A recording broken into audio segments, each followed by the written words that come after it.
उपस्थितांनो,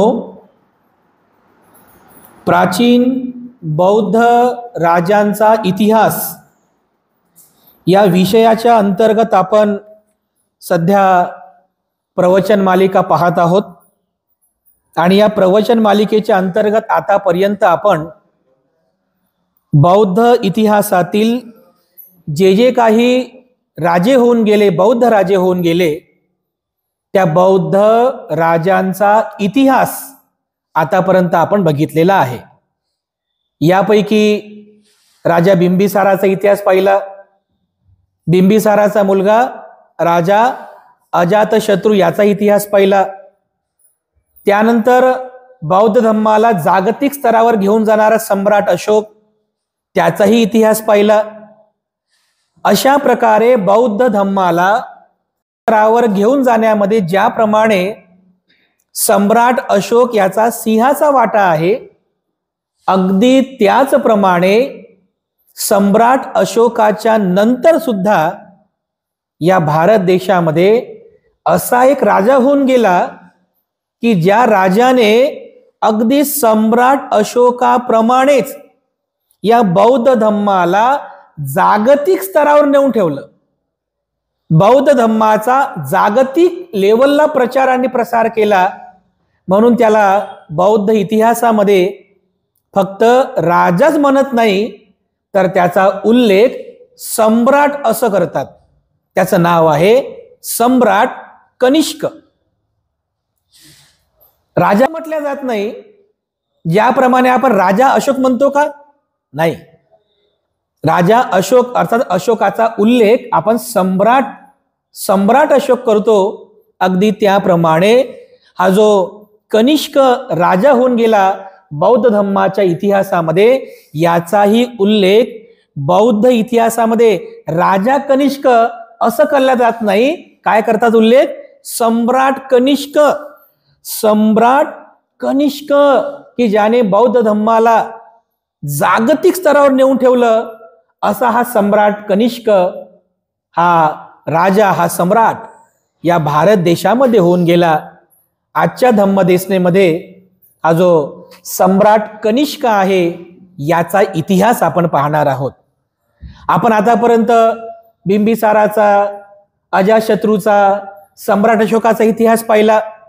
या सम्राट अशोकाच्या नंतर जवळपास 300 वर्षांनी, पावणे 300 वर्षाच्या नंतर या सम्राट कनिष्कचा कालावधी सुरू होतो। जवळपास पावणे 300 वर्षाच्या नंतर, कोणाच्या? सम्राट अशोकाच्या नंतर इतिहासात सांगितलेला आहे, जिथून इसवी सन सुरू होते, आपण जे म्हणतो ना इसवी सन, सध्या हे इसवी सन सुरू आहे 2025। इसवी सन म्हणजे काय? हे एक कॅलेंडर आहे बघा। हे म्हणजे ऐतिहासिक तारखांना कसं मोजायचं याचे एक कॅलेंडर आहेत। तर हे इसवी सन जे आहे, ज्या दिवशी ख्रिश्चन धर्माचा संस्थापक कोण? येशू ख्रिस्त ज्या दिवशी जन्मला, त्या दिवसापासून इसवी सनाचे वर्ष गृहीत धरले जातात। तर हे कोणते इसवी सन आहे? 2025। म्हणजे 2025 वर्षांपूर्वी येशू ख्रिस्ताचा जन्म झाला होता। असं तुम्ही वाचलं की इसवी सन पूर्व 563 मध्ये भगवान बुद्धांचा जन्म झाला। याचा अर्थ काय? 2025 वर्ष। इसवी सन म्हणजे काय? त्या इसवी सनाचे जे येशू ख्रिस्ताचा जो जन्म झाला त्याच्या अगोदर 563 वर्षा अगोदर भगवान बुद्धाचा जन्म झाला। हे तारीखा म्हणजे ह्या तारखा असतात, या तारखांना म्हणजे अभ्यास करण्याची ही सिस्टीम आहे। तर अगदी याला अनुसरूनच असं म्हणतात की इसवी सन 78 ते 101 पर्यंत या भारत देशामध्ये या सम्राट कनिष्कचं राज्य होतं। कनिष्क आता केवळ बौद्ध धर्माच्या इतिहासामध्येच नाही, तर भारताच्याही इतिहासामध्ये याचं एक विशेष महत्व आहे। काय महत्व आहे तुम्हाला सांगतो मी। भारताच्या इतिहासात एक विशेष महत्व आहे, कारण ज्या दिवशी या सम्राट कनिष्कने राज सिंहासनावर तो राज्याभिषेक केला त्या दिवसापासून त्याने एक नवीन कॅलेंडरला सुरुवात केली. त्याला शक संवत म्हणतात. शक तुम्ही कधी कधी बातम्यांमध्ये वगैरे ऐकलं असेल ना, इसवी सन शके 1920, शके 1930 असं कधी ऐकलं असेल ना तुम्ही. म्हणजे आपण हे इसवी सन म्हणतो, ग्रेगोरियन कॅलेंडर म्हणतात, म्हणजे ख्रिश्चन धर्माचं इंग्रजी कॅलेंडर. पण भारत सरकारने ज्याला राष्ट्रीय कॅलेंडर म्हणून घोषित केले, राष्ट्रीय कॅलेंडर, ते शक संवत आहे. मी कधी जर ऐकलं असेल शके 1920, शके 1925 असं, हे जे शके आहे ना, हे शक कॅलेंडर जे आहे हे या कनिष्कनं सुरू केलेलं आहे. म्हणजे ज्या वर्षी हा राजगादीवरती बसला ते इसवी सन 78 होतं आणि तेव्हापासून हे शक कॅलेंडरला सुरुवात झाली. इसवी सन 78 ते वर्ष होतं. तर आता समजा हे 2025 आहे, म्हणजे 2025 मधून जर तुम्ही 78 वर्ष मागे गेले तर 1947 हे शक संवत सुरू आहे. म्हणजे शके सध्या कोणतं सुरू आहे, 1947, आणि त्याच्यात जरी 78 वर्ष प्लस केले हे 2025. हे थोडंसं कठीण आहे, तुमच्या डोक्याच्या वरून जाईल, पण सांगायचं म्हणजे तुम्हाला सांगितलं की हे शक संवत जे आहे, शके, हे या राजा, ह्या सम्राट कनिष्कनं सुरू केलेलं आहे. हे थोडंसं आपल्या लक्षात राहावं म्हणून तुम्हाला सांगितलं. उगाच कन्फ्युजन करण्यात काही अर्थ नाही आहे, कारण आपला मेन फोकस आहे सम्राट कनिष्काने बौद्ध धर्माचा प्रचार प्रसार कसा केला. तर असा हा सम्राट कनिष्क होऊन गेला. याची राजधानी होती आजचं जे पाकिस्तान आहे ना, पाकिस्तानमध्ये पेशावर आहे, आजचं आधुनिक पेशावर, ही त्याची राजधानी होती. त्या काळामध्ये त्या पेशावरला पुरुषपूर म्हणायचे, पुरुषपूर, आणि त्या पुरुषपुराचाच अपभ्रंश झालेला आहे पेशावर, त्याची जी राजधानी होती. आणखीन दुसरी राजधानी होती मथुरा. म्हणजे आपल्या इथे आहे ना, उत्तर प्रदेशमध्ये श्रीकृष्णाची मथुरा आहे म्हणतात ना, ही मथुरा, ही त्याची राजधानी होती. म्हणजे याच्यात 2 राजधान्या होत्या, एक पाकिस्तान मधलं पेशावर आणि दुसरी उत्तर प्रदेश मधली मथुरा.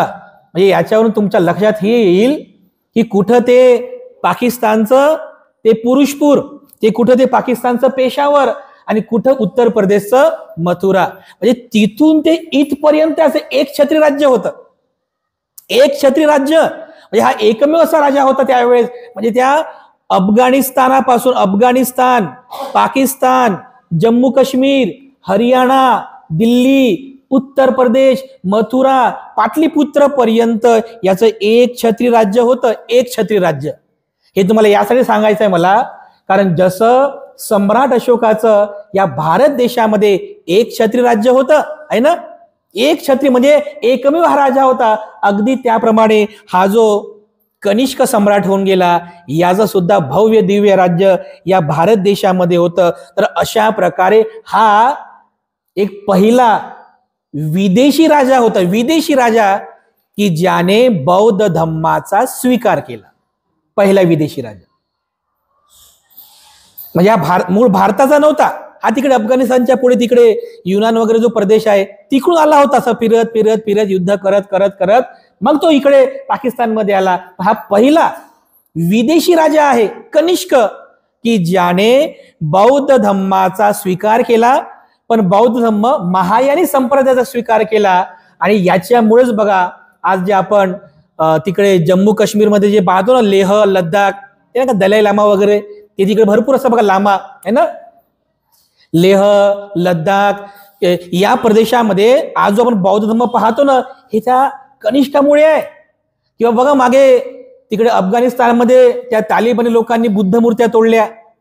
हे सगळ्या बुद्ध मूर्त्या, हे सगळी स्तूप जी आहेत, हे सम्राट कनिष्क निर्माण केलेली आहेत. त्या काळात संपूर्ण पाकिस्तान हा बौद्ध देश होता. त्या काळात संपूर्ण अफगाणिस्तानामध्ये बुद्धाचा धम्म प्रचाराने प्रसारित होता.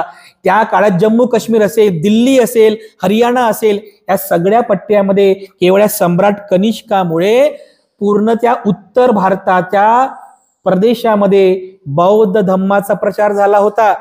एवढा हा सम्राट कनिष्क बौद्ध धम्माच्या इतिहासामध्ये प्रसिद्ध आहे. यापैकी आता एक पहिला प्रश्न असा उपस्थित होतो की हा विदेशी राजा होता, युद्ध करत करत करत करत पाकिस्तानात म्हणजे अफगाणिस्तानात पाकिस्तानातून तो मग पेशावरमध्ये आला. मग हा बुद्ध धम्माकडे कसा वळाला, हा सर्वात महत्वाचा प्रश्न आहे. कारण इतिहास खूप मोठा आहे, इतिहासात आपल्याला जायचं नाही आहे. आपला मेन फोकस आहे की सम्राट कनिष्क बौद्ध कसा झाला आणि त्याने बुद्ध धम्माच्या प्रचारासाठी काय काय कार्य केलं.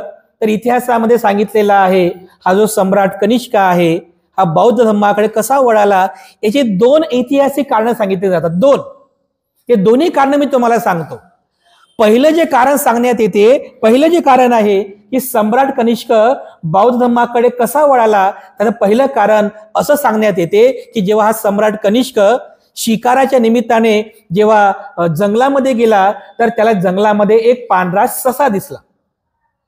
त्या सश्याची शिकार करण्यासाठी तो त्या सश्याच्या मागे मागे मागे मागे दूर जंगलापर्यंत आतमध्ये गेला आणि अचानक तो ससा कुठे निघून तो गायब झाला. मग त्या सश्याला पाहत पाहत पाहत पाहत त्या जंगलामध्येच एका पहाडाजवळ तो गेला. त्या पहाडाला लागूनच एक छोटस बाळ, त्याने 3 फुटाचा एक स्तूप बनवला होता. स्तूप जसं बुद्ध असलेला स्तूप असतो तसं त्या बालकाने 3 फुटाचा एक स्तूप बनवला होता. त्या कनिष्काने त्याने त्या मुलाला पाहिलं, त्या स्तूपाला पण पाहिलं. त्याला आश्चर्य वाटलं, या छोट्याशा बालकाने हा स्तूप हे असं गोल आकारामध्ये हे नेमकं काय बनवलं. तर त्याने विचारलं की अरे बाळा, हे तू काय बनवलेलं आहेस. तर त्या म्हणजे असं साहित्य सांगितलेलं आहे की त्या बालकाने सम्राट कनिष्कला अशी भविष्यवाणी सांगितली की भगवान बुद्धांच्या धम्माचं रक्षण करण्यासाठी, भगवान बुद्धाच्या धम्माचा प्रचार आणि प्रसार करण्यासाठी या देशामध्ये एक राजा जन्मास येणार आहे आणि तो राजा दुसरा तिसरा कोणी नसून तुम्हीच आहात. असा त्या बालकाने भविष्यवाणी म्हणजे असं साहित्यात अशी कथा आलेली आहे. म्हणजे या बालकाने अशा प्रकारे त्याला ती भविष्यवाणी सांगितली. सम्राट कनिष्कला ते खरंच वाटलं की जर खरोखरच अशी जर कोणी धर्मसंस्थापकाने भविष्यवाणी केली असेल आणि जो जर राजा मीच असेल तर याचा अर्थ असा आहे की मी त्या धम्माचं रक्षण केलं पाहिजे, त्या धम्माचा प्रचार आणि प्रसार केलं पाहिजे. आणि मग त्या घटनेपासून असं म्हणतात की तो जो सम्राट कनिष्क आहे तो बुद्ध विचारांचा झाला, बौद्ध धम्माची त्याने दीक्षा घेतली आणि त्याच्यानंतर संपूर्ण जीवन जे आहे त्याने बौद्ध धम्माच्या प्रचार आणि प्रसाराकरिता व्यतीत केलं. आता ही झाली एक कथा, ही एक घटना इतिहासात सांगितली जाते. आणखीन एक घटना अशी सांगितली जाते या सम्राट कनिष्काच्या बाबतीमध्ये की जेव्हा सम्राट कनिष्क त्याने पेशावर जिंकलं, त्या पेशावर पासून तो पुढे युद्ध करत करत करत करत पुढे आला. आक्रमण करायचं, युद्ध करायचं, प्रदेश जिंकायचा, असं युद्ध करत करत प्रदेशाला जिंकत जिंकत जेव्हा तो मध्य प्रांतामध्ये आला, म्हणजे कोणतं हे मथुरा बिहार या प्रांतामध्ये आला, तर त्याने त्यावेळेस आजचं जे वैशाली आहे, मी वैशालीचा इतिहास पण तुम्हाला सांगितलेला आहे, या वैशालीवर त्याने आक्रमण केलं. आणि त्या पहिल्या शतकामध्ये वैशालीमध्ये जो राजा राज्य करत होता तो हरला. त्याने गुडघे टेकले, हात जोडले आणि सम्राट कनिष्कला म्हणाला की राजा, मला माफ करा, मी हरलो, परंतु माझ्यावरती दया करा, माझं राज्य मला परत करा. सम्राट कनिष्काला असं वाटलं की ठीक आहे, राजा जरा चांगला दिसतो हा, याचं राज्याला परत करायला पाहिजे. तर कनिष्कनं काय केलं, त्याला अशी अट घातली की ठीक आहे, तुझं राज्य मी तुला परत करतो, परंतु त्याऐवजी तू मला 90,000 सुवर्ण मुद्रा दे, 90,000 सुवर्ण मुद्रा दे, त्याच्या बदल्यात मी तुला तुझं राज्य परत करेल. आता बिचारा तो छोटासा राजा होता वैशालीचा, त्याच्याकडे 90,000 सुवर्ण मुद्रा नव्हत्या. तर त्याने पुन्हा माफी मागितली की महाराज म्हणे, मी 90,000 सुवर्ण मुद्रा तर तुम्हाला देऊ शकत नाही, पण 90,000 सुवर्ण मुद्राच्या तोलीचं, त्या तुलनेचं 3 गोष्टी माझ्याकडे आहेत, ते मी तुम्हाला देतो. तर असं म्हणतात की त्या वैशालीच्या राजाने त्या सम्राट कनिष्कला 3 गोष्टी दिल्या. पहिलं, त्याच्या राजभवनातला मोर पक्षी, सुंदर मोर होता बघा, अतिशय सुंदर, तो मोर दिला. त्याच्यानंतर त्याच्याच भवनामध्ये आचार्य भिक्षू अश्वघोष राहत होते. अश्वघोष भिक्षू राहत होते, आचार्य होते ते दिलं, म्हणजे आचार्य अश्वघोषांना सुद्धा दिलं. आणि तिसरी गोष्ट दिली, वैशालीमध्ये जे भगवान बुद्धांचं भिक्षापात्र होतं ना, तुम्हाला मागे बोललो होतो की वैशालीच्या लोकांना भगवान बुद्धांनी, म्हणजे भगवान बुद्धाचं एवढं स्नेह होतं, एवढं प्रेम होतं त्या लोकांवरती, भगवान बुद्धांनी आपलं भिक्षापात्र त्या वैशालीच्या लोकांना दिलं होतं. ते भिक्षापात्र, अशा 3 गोष्टी त्या राजाने कनिष्कला दिल्या. आणि कनिष्क या 3ही गोष्टी घेऊन परत गेला आपल्या राजधानीला, पाकिस्तानमध्ये, पेशावरला. कोणत्या 3 गोष्टी? पहिली गोष्ट कोणती घेतली? राजकीय मोर, सुंदर मोर होता, राजकीय मोर. दुसरं आचार्य अश्वघोष. आणि तिसरं भगवान बुद्धांचं भिक्षापात्र.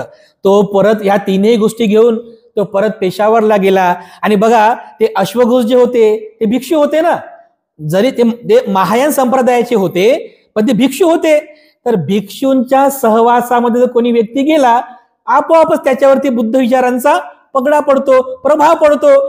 तेव्हापासून हा जो आचार्य, हा जो सम्राट कनिष्क आहे, हा सम्राट कनिष्क आचार्य बुद्ध घोषांच्या सहवासामध्ये आला आणि धर्म उपदेशक म्हणून त्यांची निवड करण्यात आली की आमच्या राज्यामध्ये धर्म उपदेश, हे धर्माचा उपदेश करणारे हे आचार्य अश्वघोष असतील. रोज, म्हणजे नियम ठरला होता की रोज आचार्य अश्वघोषांनी महलामध्ये यायचं, कनिष्कला धर्माचा उपदेश करायचा रोज. असा नियम ठरलेलाच होता, असा नियम ठरला होता. आचार्य अश्वघोष रोज त्या कनिष्कला धर्माचा उपदेश करायचे, बुद्धाचा धम्माचा उपदेश करायचे. आणि असा उपदेश ऐकत हळूहळू हा जो सम्राट कनिष्क होता, हा बुद्ध विचारांचा झाला, 100% बौद्ध धम्माचा झाला. आणि आचार्य अश्वघोषांच्याच प्रभावामुळे हा सम्राट कनिष्क बौद्ध झाला. तर अशा प्रकारे ह्या 2 घटना सांगितल्या जातात इतिहासामध्ये की सम्राट कनिष्क बौद्ध कसा झाला.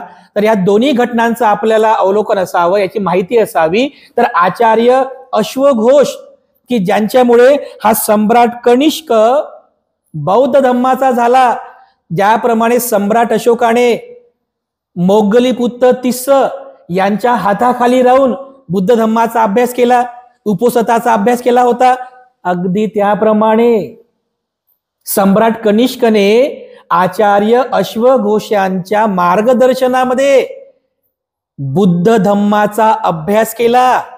आणि तेव्हा त्याला समजलं, आचार्य सम्राट कनिष्कला, की बुद्ध धम्मामध्ये एक विचार नाहीये, वेगवेगळे विचार आहेत. कारण तोपर्यंत बुद्ध धम्मामध्ये वेगवेगळे पंथ पडले होते. सम्राट अशोकाच्याच काळामध्ये बघा, ते 60,000 भिक्षू सम्राट अशोकाने बाहेर काढले होते. ते भिक्षू सफेद वस्त्र घालून नालंदाला गेले, काही भिक्षू मथुरेला गेले, काही भिक्षू श्रावस्तीला गेले, तर काही भिक्षू काश्मीरला गेले. त्यांनी आपला स्वतःचा वेगळा पंथ तयार केला. असे पंथभेद होत गेले. तर आचार्य सम्राट कनिष्कला असं वाटलं की बुद्ध धम्मामध्ये अशा प्रकारचे मतभेद राहणं हे चांगलं नाहीये, हे मतभेद दूर झाले पाहिजे आणि एक विचार बुद्धाचा समोर आला पाहिजे. यासाठी सम्राट कनिष्कने आजचं जे काश्मीर आहे, जम्मू काश्मीर, त्या जम्मू काश्मीर मध्ये त्याने एक धम्म परिषदेचं आयोजन केलं. सम्राट कनिष्कने कशासाठी आयोजन केलं? हे जे मतभेद आहेत बुद्ध धम्मामध्ये, अशा मतभेद असू नये, असं चांगलं नाही आहे, हे मतभेद दूर झाले पाहिजे म्हणून. तर यासाठी त्याने आजच्या काश्मीरमध्ये बौद्ध धम्माची संगीती भरवली आणि या संगीतीमध्ये त्याने त्या सगळ्या मतभेद असणाऱ्या सगळ्या भिक्षूंना बोलवलं. त्यांचं मतखंडन केलं आणि अशा पद्धतीने आजचं जे काश्मीर आहे याच काश्मीरमध्ये त्याने स्वतःच्या नावाचं एक शहर सुद्धा वसवलेलं आहे, त्याला कनिजपूर म्हणतात. त्या बारामुल्ला शहराच्या बाजूलाच एक शहर आहे, त्याचंच नाव आहे कनिजपूर. म्हणजे पूर्वीचं कनिष्कपूर, आज त्याचं अपभ्रंश झाला कनिजपूर.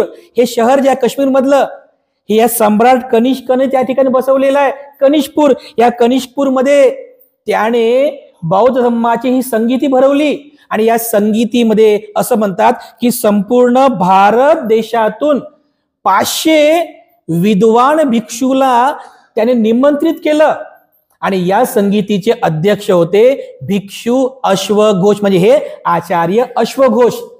उपाध्यक्ष होते आचार्य वसुमित्र आणि यांच्याच मार्गदर्शनामध्ये ही 500 विद्वान भिक्षूंची ही परिषद संपन्न झाली.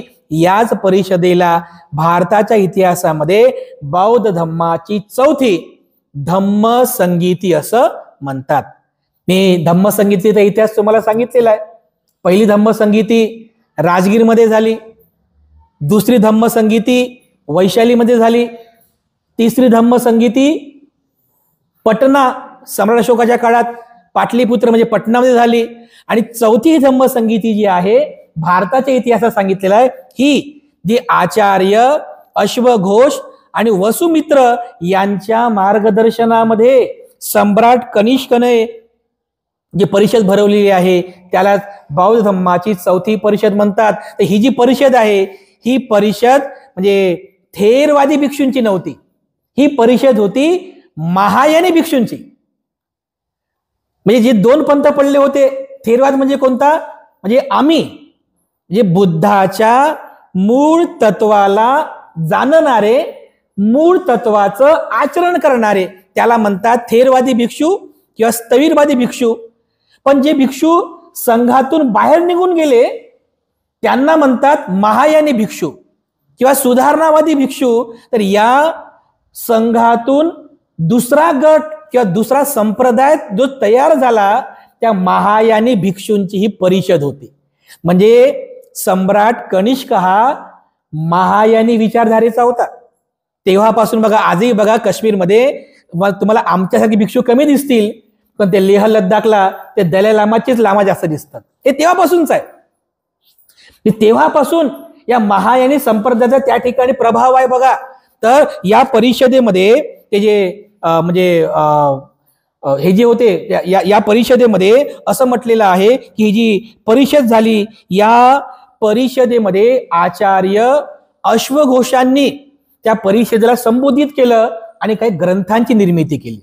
जे मुख्यतः म्हणजे बुद्ध धम्माच्या विचारांवरती आधारित काही ग्रंथांची त्यांनी रचना केली. पण हे जे ग्रंथ होते हे ग्रंथ संस्कृत भाषेमध्ये लिहिले होते. आतापर्यंत आपण पाली भाषेचा अभ्यास केला, जे काही लिहिण्यात आलं होतं ते सगळं पाली भाषेमध्ये लिहिण्यात आलं. पण इथून मात्र बदललं. या सम्राट कनिष्कच्या काळापासून पाली भाषा आणि थेरवाद हळूहळू हळूहळू हळूहळू असं नामशेष झाला. म्हणजे थेरवादी भिक्षू पण असे नामशेष झाले, कमी झाले आणि पाली भाषेचंही महत्व हळूहळू कमी झालं. आणि सम्राट कनिष्काच्या काळापासून म्हणजे महायान संप्रदायापासून संस्कृत भाषेला महत्व वाढलं, संस्कृत भाषेला. आणि या परिषदेमध्ये आचार्य अश्वघोषांनी काही महत्वाचे ग्रंथ लिहिले. त्यापैकी पहिल्या ग्रंथाचं नाव आहे बुद्ध चरित्र महाकाव्य. संस्कृत मध्ये लिहिलेलं आहे, अतिशय सुंदर बघा. हे बुद्ध चरित्र महाकाव्य म्हणजे मोठा ग्रंथ आहे चांगला. ते काव्यात्मक बुद्ध चरित्र यांनी लिहिलेलं आहे. दुसरा एक ग्रंथ आहे सौंदर नंद नावाचा, सौंदर नंद. आता याच्यामध्ये नंद शब्द आहे. नंद म्हणजे कोण? नाही, आम्ही तर आहोत, आम्ही तर धम्मानंद आहोत. बुद्ध काळातले नंद कोण होते? नंद भगवान बुद्धाचे भाऊ होते ना, भगवान बुद्धाचे भाऊ होते ना. तर त्यांची प्रवज्जा कशी झाली याचा पण एक इतिहास आहे. म्हणजे नंद जे होते या नंदची प्रवज्जा कशी झाली, नंद आणि त्यांची जी होणारी पत्नी होती सुंदरी, यांचा लग्नाचा समारंभ चालू आहे आणि त्याच दिवशी नंदची प्रवज्जा झाली. हा जो काही म्हणजे नंदच्या प्रवज्जेचा जो इतिहास आहे काव्यात्मकरित्या या सौंदर नंद पुस्तकामध्ये, या ग्रंथामध्ये आचार्य अश्वघोषांनी प्रकाशित केलेला आहे. सोबत सारीपुत्त प्रकरण नावाचं पुस्तक आहे, सारीपुत्ताचा इतिहास सांगितलेला आहे. त्यानंतर वज्रसूची महायानी संप्रदायाला काही तत्व सांगितलेलं आहे. अशा काही महत्वपूर्ण ग्रंथांचं लेखन कार्य या परिषदेमध्ये झालेलं आहे. अशा प्रकारे काही महत्वाचे ग्रंथ पण तयार झाले आणि सोबत जे पाली भाषेमध्ये त्रिपिटक तयार झालं होतं.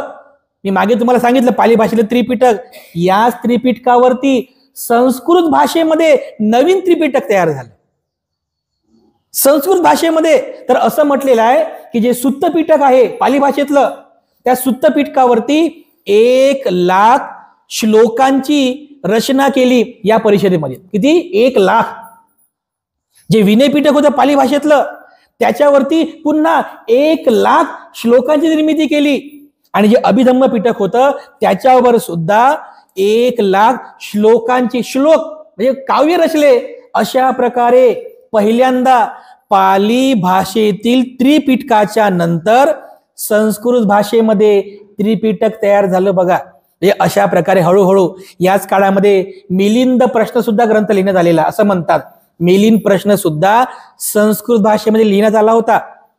आज आपल्याकडे मराठीमध्ये उपलब्ध आहे, हिंदीमध्ये उपलब्ध आहे, पण मूळ जो ग्रंथ आहे, मूळ ग्रंथ असं सांगितलेलं आहे की हा मूळ मिलिंद प्रश्न ग्रंथ संस्कृत भाषेत लिहिण्यात आला होता. तर अशा प्रकारे सुत्त पिटक, विनय पिटक आणि अभिधम्म पिटकावरती एकूण 3,00,000 श्लोकांची रचना या तिसऱ्या परिषदेमध्ये करण्यात आली होती. आणि सगळं जे काम आहे हे सम्राट कनिष्काच्या अधिपत्याखाली झालं. आणि असंही म्हटलेलं आहे की हे 3,00,000 जे श्लोक तयार झाले त्रिपिटकावरती, हे सगळे श्लोक एका ताम्रपत्रावर त्याने लिहिले. ताम्रपत्रावर संस्कृत भाषेमध्ये ताम्रपत्र, त्याच्यावरती ताम्रपत्रावरती लिहिले आणि मग ते ताम्रपत्र एकावर एक असे ठेवून एका दगडी पेटीमध्ये त्याने जमा केले. आणि त्या पेटीला म्हणजे त्याने पेटीला सुरक्षित करून असं म्हणतात की आजचा काश्मीरमध्ये जे कनिष्कपूर आहे, म्हणजे कनिष्कपूर जे आहे, तिथे त्याने एका स्तूपाची निर्मिती केली आणि त्या स्तूपामध्ये ते 3,00,000 श्लोक जे ताम्रपत्रावरती लिहिले होते त्या पेटीला त्या स्तूपावर त्याने प्रतिष्ठित केलं होतं. हा इतिहास आहे बघा. पण आता हा स्तूप कुठे आहे? हा जर खरंच समजा हा जर इतिहास खरा असेल, आणि नक्की खराच आहे, तर आजही सम्राट कनिष्कने निर्माण केलेला तो स्तूप आहे आज पण काश्मीरमध्ये आहे बघा, त्या कनिष्कपूरमध्ये. पण त्याचा पत्ताच लागला नाही आणखी, कारण त्या ठिकाणी म्हणजे बौद्ध धर्माच्या सकारात्मक असं कोणतं वातावरणच नाहीये. त्यामुळे उत्खनन करणं, या स्तूपाचा शोध घेणं, या बाजूने पण सरकार जरा उदासच आहे. पण इतिहास आहे मात्र की इतिहासात सांगितलेला आहे की सम्राट कनिष्काने काश्मीरमध्ये हा स्तूप निर्माण केला होता. आणि अशा प्रकारे ही जी चौथी धम्म संगीती झाली आणि महायानी संप्रदायाची ही पहिली संगती झाली. या संगीतीमध्ये महायानी भिक्षूंचा प्रभाव वाढला. त्यांना असं वाटलं की आता एवढा मोठा राजा आहे सम्राट कनिष्क, हा आपल्या विचारधारेचा आहे, आपल्याला रक्षण देणार आहे. त्यांचा प्रभाव वाढला आणि असं करता करता काश्मीरमध्ये महायानी संप्रदायाचे भिक्षू वाढले. पाकिस्तानमध्ये, अफगाणिस्तानामध्ये महायानी संप्रदायाचे भिक्षू वाढले. आणि हे जे महायानी संप्रदायाचे भिक्षू जे असतात यांची एक विचारधारा आहे, म्हणजे जसं आपण थेरवादी लोक आहोत, म्हणजे बुद्धाच्या मूळ तत्वाला मानणारे. आपण काय करतो?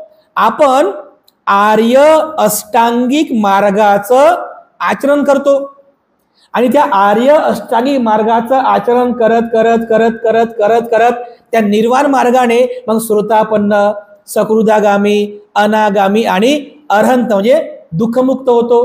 ही थेरवादाची परंपरा आहे. पण महायानी भिक्षूंमध्ये किंवा महायानी संप्रदायामध्ये दुःखमुक्तीचे 3 मार्ग सांगितलेले आहेत. हा जो महायान संप्रदाय आहे 3 मार्ग सांगितलेले आहे. त्याच्यापैकी पहिला जो मार्ग आहे, पहिल्या मार्गात असं सांगितलेलं आहे की ज्याला फक्त अरहंत व्हायचं आहे, दुःखमुक्त व्हायचं आहे, तर त्याने काय करायचं? पहिल्या मार्गात आर्य अष्टांगिक मार्गाचं पालन करत करत करत करत त्याने त्या निब्बा नावाच्या मार्गाने मग श्रोतापन्न, सकृदागामी, अनागामी आणि अरहंत व्हावं, जीवनमुक्त व्हावं, हा पहिला मार्ग सांगितला. महायान संप्रदायामध्ये त्यांनी दुसरा जो मार्ग आहे दुःखमुक्त होण्याचा, दुसरा मार्ग सांगितला की ज्याला असं वाटते की आपण अरहंत तर झालो पाहिजे, दुःखमुक्त झालो पाहिजे, पण त्याच्या पुढे पण आपण गेलो पाहिजे, त्या पुढचा जो मार्ग आहे त्याच्या पण पुढे आपण गेलो पाहिजे. मग असा जो कोणी भिक्षू आहे किंवा अनुयायी आहे, मग तो आर्य अष्टांगी मार्गाने जाऊन दुःखमुक्त होतो, अधिक श्रम करतो, अधिक तप करतो, अधिक चिंतन मनन करतो, अधिक ध्यान करतो आणि अरहंताच्या पुढे जाऊन बुद्धत्वाच्या मार्गावर प्रतिष्ठित होतो. म्हणजे असे जे अरहंत असतात की जे अरहंताच्या मार्गाच्या पुढे जाऊन बुद्ध बनण्याच्या मार्गावर प्रतिष्ठित होतात, अशांना पच्चेक बुद्ध असं म्हणतात. हे शब्द कधीतरी तुम्ही ऐकला पण असेल, पच्चेक बुद्ध म्हणजे ते पण अरहंतच राहतात, पण अरहंताच्याही पुढे गेलेले असतात, बुद्धत्वाच्या मार्गावर प्रतिष्ठित होतात. अशा अरहंतांना पच्चेक बुद्ध असं म्हणतात. हा दुसरा मार्ग सांगितला.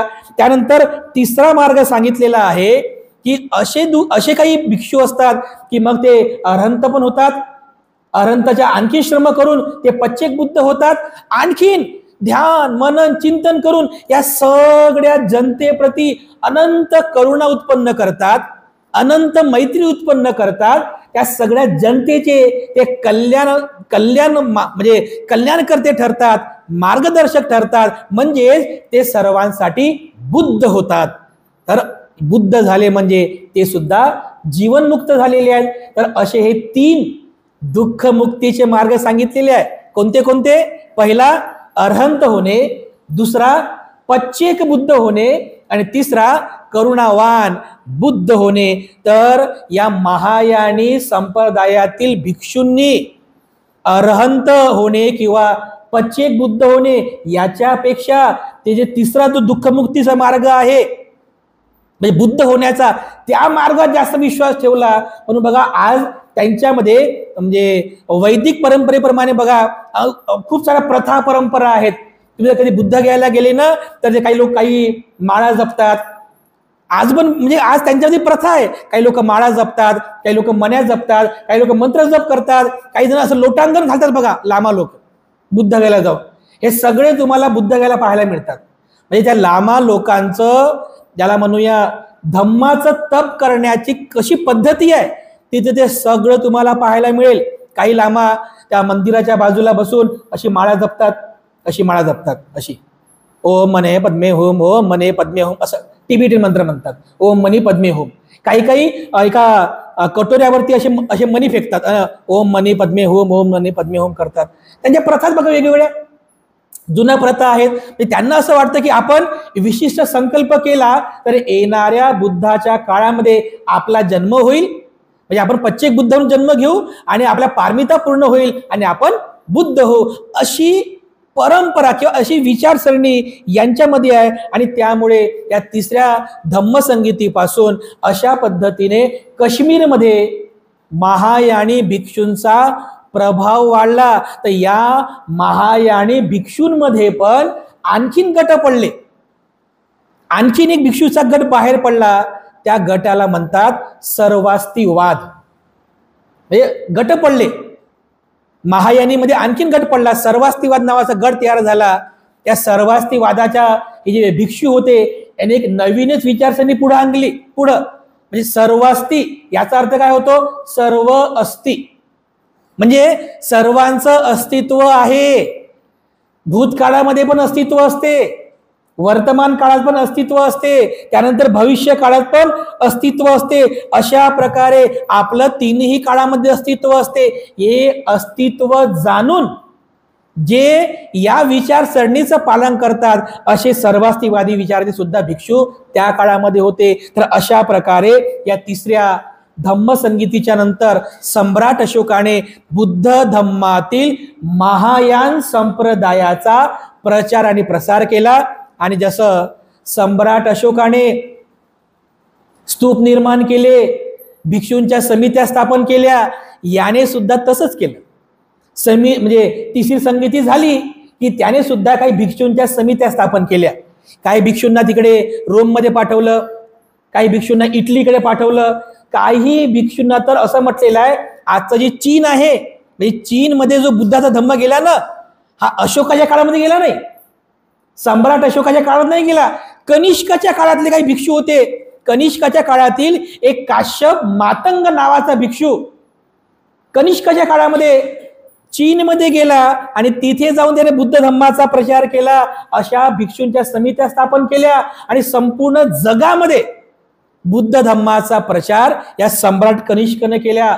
ज्याप्रमाणे सम्राट अशोकाने विहार बांधले, स्तूप बांधले, अगदी त्याप्रमाणेच सम्राट कनिष्कने सुद्धा काश्मीरमध्ये, पाकिस्तानमध्ये त्याने स्तूपांची निर्मिती केली, विहारांची निर्मिती केली. आजचा त्या काश्मीरमध्ये जे कनिष्कपूर आहे आते शहर, त्या कनिष्कपूरमध्ये पण सम्राट कनिष्कने एक विहार आणि एक स्तूप निर्माण केला होता. म्हणतात अतिशय सुंदर होता, 16 मजली विहार निर्माण केलं होतं. म्हणजे साहित्य सांगितलेलं आहे 16 मजली विहार, आणि शेकडो भिक्षू, माहेरी भिक्षू त्या विहारामध्ये राहत होते. तर विचार करा या सम्राट अशोकाचं कार्य किती महान असेल. तर अशा प्रकारे सम्राट कनिष्कचं कार्य, या सम्राट कनिष्कने अशा प्रकारे बुद्ध धम्माला चालना दिली, बुद्ध धम्माचा प्रचार आणि प्रसार केला. या सम्राट कनिष्कच्या काळामध्ये आणखीन एक सर्वात महत्वाची घटना घडली. ही घटना म्हणजे या सम्राट कनिष्कच्या काळामध्ये बुद्ध मूर्तीचं निर्माण झालं. बुद्ध मूर्ती पहिल्यांदा, कारण या कनिष्कापर्यंत मूर्ती तयार झाली नव्हती. भगवान बुद्धांची आपण जी ही मूर्ती पाहतो ना, अशी मूर्ती तयार झाली नव्हती. कारण तोपर्यंत म्हणजे पहिल्या शतकापर्यंत लोक जे अनुयायी होते ते बुद्ध मूर्तीची पूजा करत नव्हते. बुद्ध मूर्तीऐवजी स्तूपाची पूजा करायचे, त्याच्यानंतर बुद्ध अस्थींची पूजा करायचे, भिक्षापात्राची पूजा करायचे, या बोधिवृक्षाची पूजा करायचे. पण बुद्ध मूर्ती तयार झाली नव्हती. सर्वात महत्वाचा इतिहास आहे, तुमच्या पण लक्षात राहिलं पाहिजे की ह्या ज्या बुद्ध मूर्ती आज आपण पाहतो ना, या बुद्ध मूर्तींचा सुद्धा इतिहास आहे. याच्यावर एक स्पेशल माझं प्रवचन असणार आहे, पण विषय आला म्हणून सांगतो की सम्राट कनिष्काच्या काळामध्ये या भारतात, या पृथ्वीवर पहिल्यांदा बुद्ध मूर्ती निर्माण करण्यात आली. बुद्ध मूर्ती पहिल्यांदा निर्माण करण्यात आली. आणि असं म्हणतात की अफगाणिस्तानामध्ये एक शहर आहे गांधार, आज पण ते शहर आहे, म्हणजे पाकिस्तान आणि अफगाणिस्तानामध्ये तो शहर आहे गांधार म्हणून. तर हा म्हणजे याच्या काळामध्ये ग्रीक देशातले कारागिरांनी बोलवले होते विहार बांधण्यासाठी. ग्रीक, कारण त्या काळामध्ये कारागीर जे होते भारतामध्ये फार कमी होते. तर याने काही कारागीर विहार बांधायला, स्तूप बांधायला त्या ग्रीक देशातून बोलवले. ते गांधारमध्ये आले आणि व्यापाराच्या निमित्ताने भारतातले जे कारागीर होते ते गांधारमध्ये गेले. म्हणजे ग्रीकचे व्यापारी आणि भारताचे व्यापारी यांचा समागम कुठे झाला? त्या गांधारमध्ये. त्या गांधारमध्ये यांचा समागम झाला. तर यांनी म्हणजे या ग्रीकच्या कारागिरांनी भारताच्या कारागिरांना मूर्तिकला शिकवली. त्या भारतीय कारागिरांनी पाहिलं की अरे ग्रीकचे लोक लय हुशार आहेत, हे ग्रीकचे कारागीर खूप सुंदर मूर्ती बनवतात. कारण तोपर्यंत ग्रीकमध्ये त्यांनी त्यांच्या देवांच्या मूर्त्या घडवल्या होत्या, त्यांच्या देवांच्या मूर्त्या. त्यांच्या देवाचं नाव आहे अपोलो. ग्रीकच्या लोकांचा जो देव आहे त्याचं अपोलो नाव आहे. त्यांनी मूर्त्या घडवल्या. जेव्हा ते गांधारमध्ये आले तर इथल्या भारतीय लोकांनी ती कला शिकली, मूर्ती निर्माण करी कला शिकली, आणि त्या कलेमध्ये पहिली मूर्ती बनवली ती म्हणजे भगवान बुद्धांची. पहिली मूर्ती भगवान बुद्धांची बनवली. म्हणजे कला जरी ही विदेशी असली, म्हणजे ग्रीकची कला आहे ना, ही मूर्ती बनवणे ही ग्रीकची कला आहे. कला जरी विदेशी असली पण विषय तर भगवान बुद्धांचा आहे ना. कला विदेशी पण विषय भारतीय, म्हणजे भारतीय विषय आहे. तर अशा प्रकारे पहिली मूर्ती जी बनली ती ग्रीक कलेमध्ये बनली त्यालाच गांधार कला म्हणतात. म्हणजे गांधारमध्ये ती मूर्ती तयार झाली म्हणून त्याला गांधार कला म्हणतात. गांधारमध्ये ग्रीक आणि भारतीयाच्या समागमनातून ही कला निर्माण झाली म्हणून त्याला ग्रीक इंडो शैली असं म्हणतात. मी एक फोटो पण आणलेला आहे. जी पहिली भगवान बुद्धांची मूर्ती तयार झाली या भारत देशामध्ये, ती बघा ही अशी मूर्ती होती. दिसली तुम्हाला ही मूर्ती? बघा पहिली मूर्ती तयार झालेली आहे. ह्या मूर्तीची शैली आहे याला गांधार शैली म्हणतात. का बरं? कारण गांधारमध्ये तयार झाली म्हणून. याच मूर्तीला इंडो ग्रीक शैली असं पण म्हणतात. इंडो ग्रीक म्हणजे काय? इंडो म्हणजे इंडिया, ग्रीक म्हणजे ग्रीकचे लोक. इंडो ग्रीकच्या समागमनातून कला विकसित झाली. त्या कलेमध्ये ही पहिली मूर्ती बुद्धाची तयार झाली. या मूर्तीच्या शैलीला म्हणतात इंडो ग्रीक शैली. अशा प्रकारे सम्राट कनिष्कच्या काळातला सर्वात महत्वाचा बिंदू आहे, महत्वाची घटना आहे, त्याच्या काळामध्ये अशा प्रकारच्या बुद्ध मूर्त्या तयार झालेल्या आहेत. ही बुद्ध मूर्ती बघा. या बुद्ध मूर्तीची वैशिष्ट्य काय आहे? या बुद्ध मूर्तीच्या मागच्या बाजूला तुम्हाला प्रभामंडल दिसेल. दिसते मूर्ती बघा आहे का? नाही आहे. या मूर्तीच्या मागे प्रभामंडल दिसते तुम्हाला. प्रभामंडल म्हणजे बुद्धाच्या ज्ञानाचं ते प्रतीक आहे. त्यानंतर भगवान बुद्धांचे केस हे असे कुरुळे केस आहेत, घुंगराले कुरुळे केस दाखवलेले आहेत. त्यानंतर भगवान बुद्धांच्या शरीरावर जे चिवर आहे ते चिवर अतिशय पारदर्शक आहे बघा. अतिशय पारदर्शक चिवर आहे बघा. म्हणजे आणि त्या कपड्याला पण अशा घड्या पडलेल्या आहेत, अशा गोल गोल अशा घड्या पडलेल्या आहेत. आणि बुद्धाचा तुम्ही हात बघा, असे वाटतं बुद्ध बॉडी बिल्डर आहेत. वाटतात की नाही? म्हणजे मूर्ती बघा कशी आहे ही मूर्ती. म्हणजे कला कोणती आहे? कला विदेशी आहे पण विषय भगवान बुद्ध म्हणजे भारतीय विषय आहे.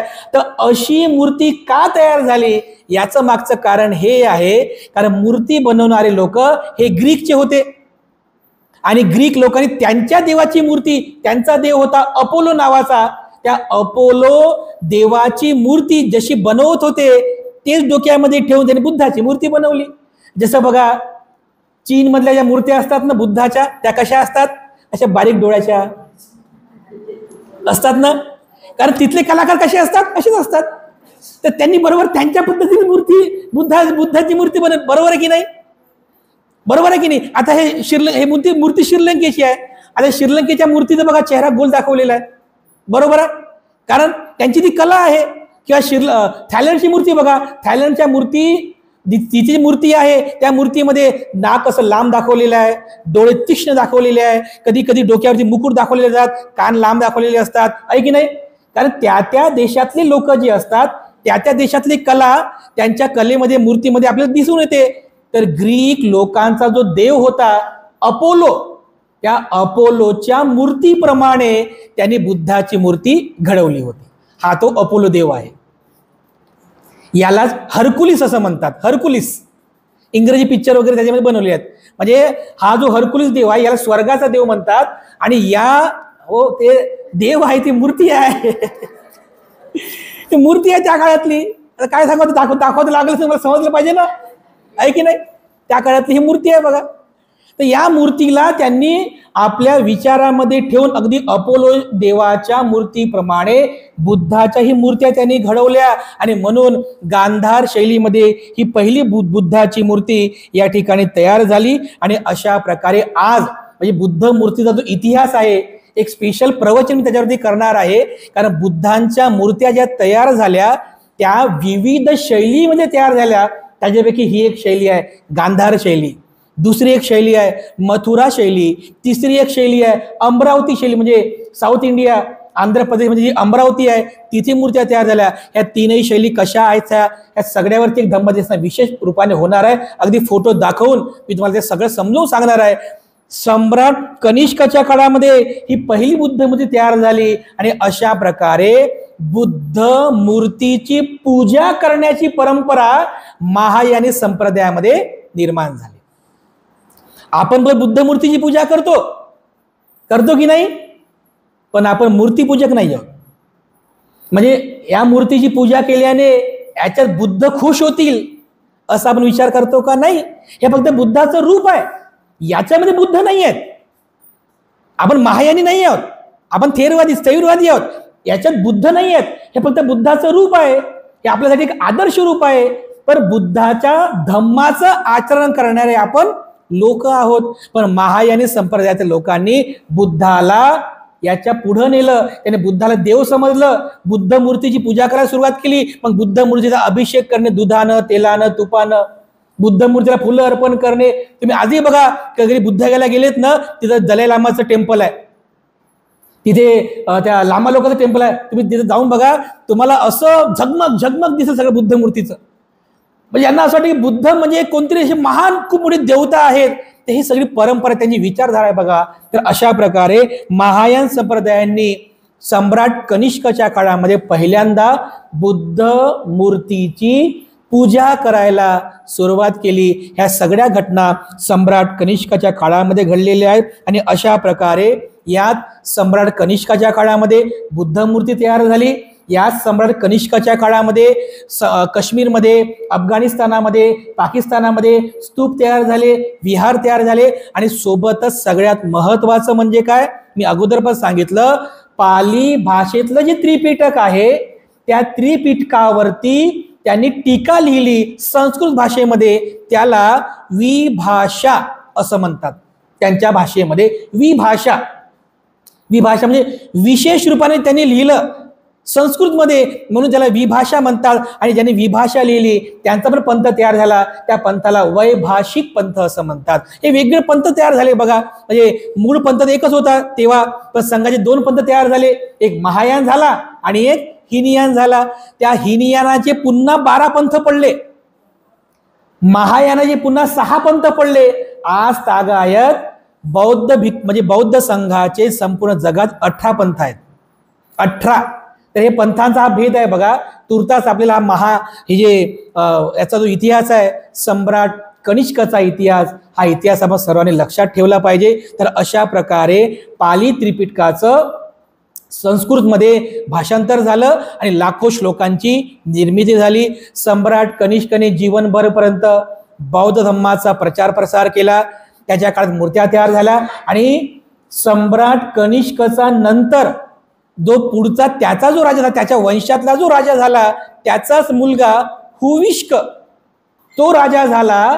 आणि या हुविष्क राजाच्या काळामध्ये, म्हणजे बाप हा बौद्ध धम्माचा होता, तर पोरगा सुद्धा हा बौद्ध धम्माचा होता, पण महायानी संप्रदायाचा होता. तर असं म्हटलेलं आहे, आजच्या बुद्धगयेमध्ये महाबोधी टेम्पलमध्ये जी बुद्ध मूर्ती आपण पाहतो ना, अशी भूमिस्पर्श मुद्रेमध्ये, तर ही बुद्ध भूमिस्पर्श मुद्रेतली बुद्ध मूर्ती या हुविष्कच्या काळामध्ये निर्माण झालेली आहे बघा, ह्या हुविष्कच्या काळामध्ये. तर अशा प्रकारे अनेक बुद्ध मूर्त्या तयार झाल्या. त्यांनी शिक्के सुद्धा प्रिंट केले. शिक्के एका बाजूला कनिष्कचं प्रिंट आहे आणि दुसऱ्या बाजूला भगवान बुद्धाचं. म्हणजे अशा प्रकारे शिक्के सुद्धा उत्खननामध्ये सापडलेले आणि बऱ्याचशा म्युझियममध्ये ठेवलेले आहेत. तर हा भारत देशामध्ये झालेला एक महान सम्राट कनिष्क, की ज्याचा बौद्ध धम्माच्या इतिहासामध्ये अतिशय महत्वाचं स्थान आहे. सम्राट अशोकाने ज्याप्रमाणे थेरवादाचं प्रचार प्रसार केला, सम्राट कनिष्कने सुद्धा बौद्ध धम्मातील महायान संप्रदायाचा प्रचार आणि प्रसार केलेला आहे. तर अशा प्रकारे सम्राट अशोकाच्या नंतर ज्याचं सम्राट म्हणून उल्लेख बौद्ध इतिहासामध्ये घेतला जातो, तो म्हणजे हा सम्राट कनिष्क आहे. तर या कनिष्काचा इतिहास आपण सर्वांनी लक्षात ठेवावा. तर सरतेशेवटी आपल्या सर्वांप्रती मी पुनश्च एकदा मंगलकामना अर्पण करतो आणि आजची ही धम्मदेशना या ठिकाणी समाप्त करतो.